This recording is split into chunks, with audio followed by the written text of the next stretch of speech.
సంవత్సరం నుంచి కష్టపడుతున్నా. హాయిగా జిమ్కి వెళ్ళడం, తినడం, రావడము నాకు అయిపోయింది. చేసుకున్నా వదిలేసిన. మీకు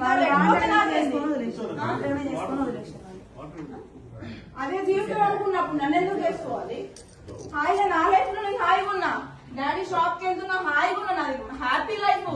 ఎవరడిగిన డబ్బులు నీ పబ్లిసిటీ కోసం, పబ్లిసిటీ అందరు చూపించడం కోసం, పెళ్లి చేసి చూపించడం కోసం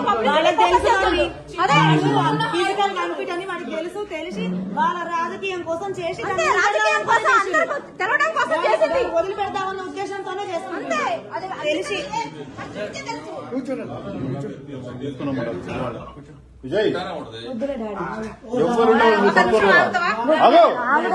లేదు, వీళ్ళు చంపుతారో ఏం చేస్తారో ఏదైనా కానీ సహకరించదేనా? నేను సహకరించదమే. ఎక్కడైనా ఇబ్బంది పడుతున్నాను నేను. ఏంటో చూద్దామా? ఆయన అంట నువ్వు తిండి లేకంట సాతాడట. ఆయన నాకు భార్య కాదు, భార్య కూడా ఇక్కడ ఉంటుందా పుణ్యానికి కదా పైకి వచ్చినట్టు. ఎంతమంది నువ్వు నూటికి ఎంత వస్తే అంట డబ్బుల కోసం వచ్చిరా మీరు? డబ్బుల కోసం రామారా?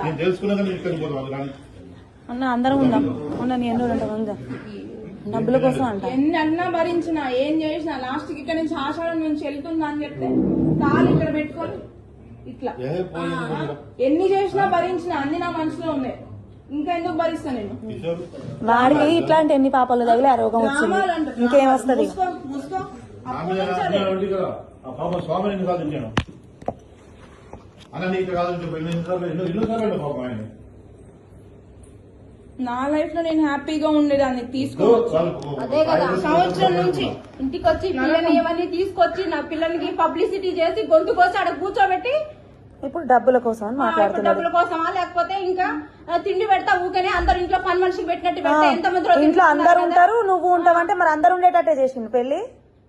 ఏంది మన తిండికి లేక పంపిస్తుంది? నా తిండికి లేక ఇక్కడికి వచ్చిందా నా బిడ్డ? ఏమన్నా వీళ్ళ దాంట్లో అలవాటు అనుకుంటే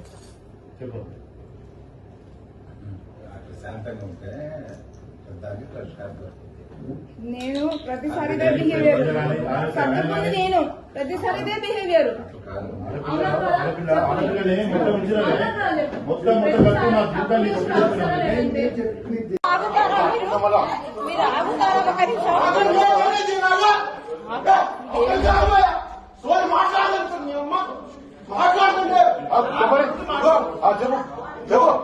నీవే జరిగిన అన్యాయమే నేనా కానీ నీకు దెబ్బ తగిలింది. నీ నొప్పి మాకు నొప్పి రాదు, గుర్తుపెట్టుకో.